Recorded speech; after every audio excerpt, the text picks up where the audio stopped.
ఆ వ్యాపారంలో సూర్యవర్ధన్ ఎవరూ ఎదుర్కోలేనంత ఎత్తుకెదిగాడు. వ్యాపారాన్ని భద్రంగా కాపాడుకోవడానికి 5 పార్ట్నర్స్ ని మూల స్తంభాలుగా ఎంచుకున్నాడు. భార్గవ్, రాజేంద్ర దేశాయ్, ఆండ్రూస్, గురు పాండ్యన్.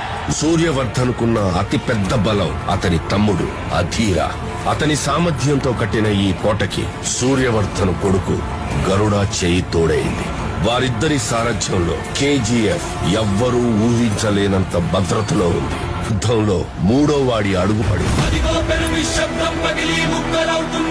వాడు చెప్పుల సైజు చిన్నదైనా వాడు అడుగు పెట్టాక దారి పెద్దదైంది.